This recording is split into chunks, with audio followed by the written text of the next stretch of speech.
प्रिय छात्रों नमस्कार। एनसीईआरटी गणित कक्षा 11वीं में आपका स्वागत है। इसी क्रम में आज हम प्रश्नावली 5A का प्रश्न क्रमांक 7 ले रहे हैं, जिसमें लिखा है निम्नलिखित को सरल कीजिए। तो इसे हमें सरल करना है। बहुत ही आसान क्वेश्चन है, बस आपको ध्यान से देखना है। तो आइए इसे सॉल्व करते हैं। तो सबसे पहले आपको हल लिख लेना है। अब आपको प्रश्न एक बार लिख लेना है। तो ये हमारा दिया गया है √-25 गुणित √-36, ये हमारा दिया गया है।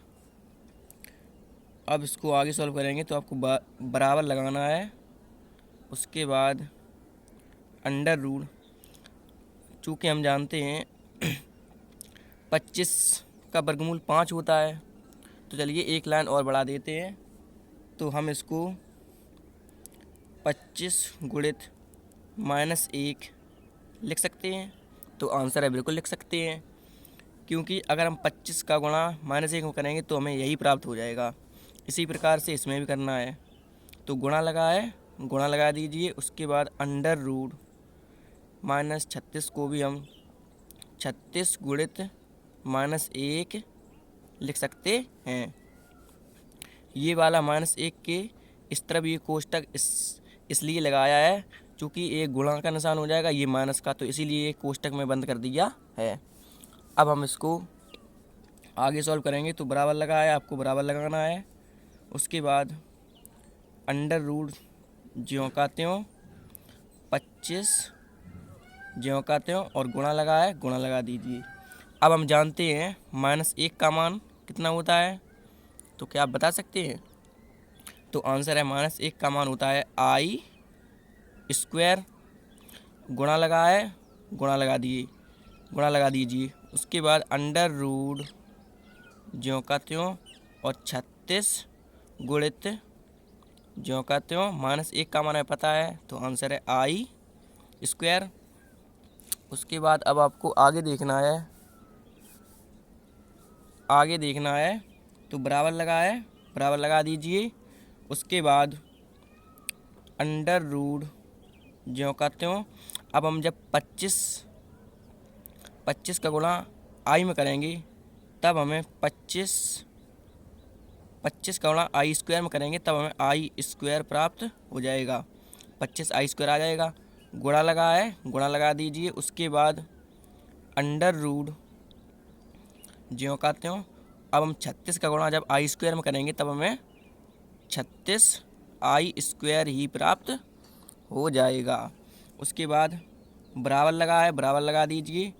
अब हम जब 25 का वर्गमूल लेंगे, तो हम 25 को 2 बार लिख देंगे। तो आइए इसे रफ में समझ लेते हैं। तो इसे हम 25 को 2 बार लिख सकते हैं, 5 गुणित 5 √, में, और I को भी 2 बार लिख सकते हैं, I गुणित I। अब इसका जोड़ा बन जाएगा और इसका भी जोड़ा बन जाएगा। अब इससे हम जोड़े में से, चूँकि वर्गमूल ले रहे हैं, अगर घनमूल लेते तो 5 की 3 जोड़ों में से एक बाहर निकलता। अब हम वर्गमूल ले रहे हैं तो इसके 2 जोड़ों में से एक बाहर निकालेंगे। और उसके बाद अब हम देखते हैं, इसमें से जोड़ा बन रहा है, इसमें से हम 5 बाहर निकाल लेंगे, और इस जोड़े में से I बाहर निकाल लेंगे। तो गुणा लगा है, आपको गुणा लगा देना है, और इसमें से एक I बाहर आएगा। तो जब हम इसका गुणा इसमें करेंगे, 5 का गुणा I में करेंगे, तब हमें 5I ही प्राप्त होगा। इसी प्रकार से अब आपको देखना है इसका आंसर कितना आ जाएगा। तो आंसर है 5I, चूँकि जब हम इसे सॉल्व करेंगे तो हमें यही प्राप्त हो जाएगा। अभी हमने रफ पेपर पर समझा है। तो आपको गुणा लगा है, गुणा लगा देना है। ऐसे ही इसको भी करना है, ऐसे ही इसको भी करना है। तो 36, तो इसे हम 6 गुणा 6 2 बार लिख देंगे, और I को भी आई गुणा आई 2 बार लिख देंगे तो इसमें से एक एक जोड़ा बन जाएगा, दोनों में से इसमें से 6 बाहर आ जाएगा और इसमें से आई बाहर आ जाएगा। चलिए आगे देखते हैं। तो गुणा का निशान लगाए, अब आपको गुणा कर देना है। तो जब हम 6 का 5 में गुणा करेंगे तो आंसर है 30 और आई का आई में तो आई स्क्वायर। अब हम जानते हैं 30 ज्यों का त्यों और आई स्क्वायर का मान हम जानते हैं तो आंसर है -1। अब जब कोई भी निशान नहीं लगा है तो 30 जब इसको कोष्टक को हटाएंगे तब हम माइनस का निशान, जब हम कोष्टक को हटाएंगे तो उसके बाद गुणा का निशान लगाना है और -1 ज्यों का त्यों। अब हमें आगे जब 30 का गुणा -1 में करेंगे, अब हम जब 30 का गुणा -1 में करेंगे तब हमें -30 प्राप्त होगा। तो यही हमारा आंसर हो जाएगा। चलिए इसी का प्रश्न क्रमांक दूसरा देखते हैं। तो दूसरा हमारा दिया गया है, इसको आपको एक बार लिख लेना है। अंडर रूट -25 गुणित अंडर रूट 49। अब आपको बराबर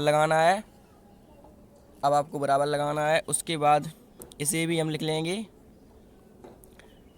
25 ज्यों का त्यों गुणित -1 लिख सकते हैं तो आंसर है बिल्कुल लिख सकते हैं। ऐसे ही अब इसे भी सॉल्व करना है।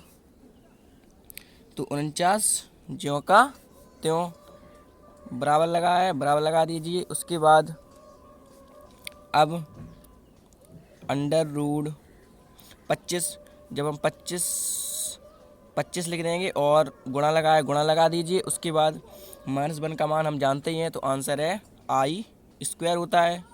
तो गुणा लगा देना है। उसके बाद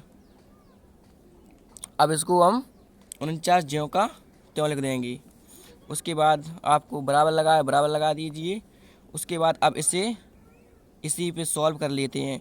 तो 25 को हम 5 गुणित 5 लिख सकते हैं, ये वाला गुणा ज्यों का त्यों, और आई स्क्वायर है तो इसे भी हम 2 बार लिख सकते हैं, आई गुणित आई। ये अंडर रूट आपको बढ़ा देना है और ये गुणा का निशान लगा है तो आपको गुणा का निशान लगा देना है। और अंडर रूट ये 49 लिखा हुआ है, इसे भी हम तोड़ के लिख सकते हैं 7 गुणे 7, चूँकि 7 49 हमें यही प्राप्त हो जाएगा। अब इसे हम बराबर लगा देते हैं और इसके बाद इसे आगे देखते हैं। तो इसमें एक जोड़ा बन रहा है और इसका भी एक जोड़ा बन रहा है और इसका भी एक जोड़ा बन रहा है।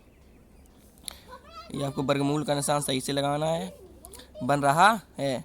तो अब हम इसमें से एक 5 बार ले लेते हैं और इसमें से एक आई बार ले लेते हैं। ये वाला गुणा ऐसे लगा दिया और ये आई बाहर ले लिया और ये वाला गुणा ज्यों का त्यों लगाना है। अब इसमें भी एक जोड़ा बन रहा है तो इसमें भी हम 7 बाहर ले लेंगे। अब हम इसे आगे देखते हैं। तो जब हम इन सब का गुणा करेंगे तो 5 का 7 गुणा करेंगे तो आएगा 5 का 7 करेंगे 35 या 35 आ जाएगा। और ये आई का गुणा इन जब सब का गुणा करेंगे तो हमें 35 आई ही प्राप्त हो जाएगा, क्योंकि 35 और आई 35 आई। तो अतः यही हमारा आंसर हो जाएगा। तो आशा करता हूँ कि प्रश्न क्रमांक 7 आपको अच्छे से समझ में आ गया होगा। इसी क्रम में अब हम प्रश्न क्रमांक 8 सॉल्व करेंगे। Thank you.